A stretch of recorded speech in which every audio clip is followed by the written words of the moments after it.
it's Meredith with Messenger Graphics, and today I'm sharing a quick tip on how to add your brand kit to Canva. Because once you've added your logo, colors, and fonts into Canva, it really makes designing so much quicker, and I am all about that. Just a quick note before we start, as you probably all know, Canva is a free tool, but the brand kit requires you to have the Canva Pro version, which is paid. But if you're a nonprofit, you can apply to get the Pro version for free. And I will add a link below so that you can do that. Okay, we're ready. Here I am in my Canva account, and over here is the brand kit button. It does have that little icon showing it's a Pro feature. Let's go ahead and click on the brand kit button.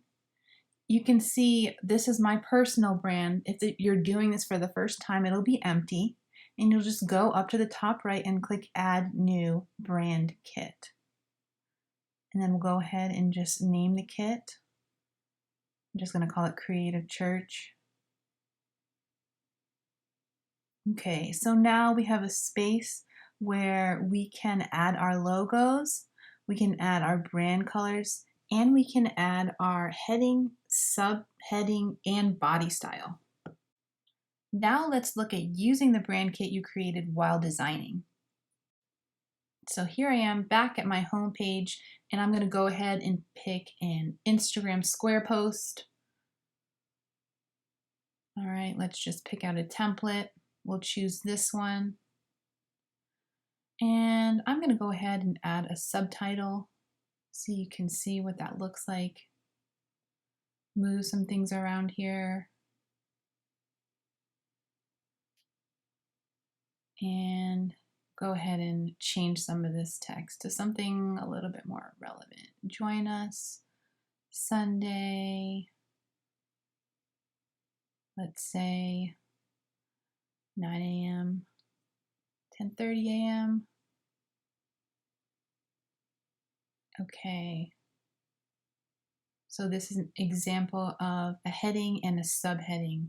So now I'm going to go over to the Design button and the Styles tab. And here you can see my fonts that I chose beforehand from the kit.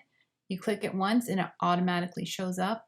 And then the colors from my brand kit show up, and I can shuffle through them and choose what I like. So that's really helpful. I'm going to go ahead and also add my logo, which is going to be over here to the far left. If you click it one time, it will appear.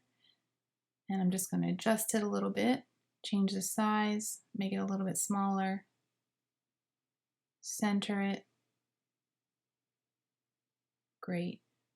And now I just want to show you one more way that you can get to your brand colors while you're working on a design. So if you click on an object that has color and you click on that color, you'll see over in the left are your brand colors.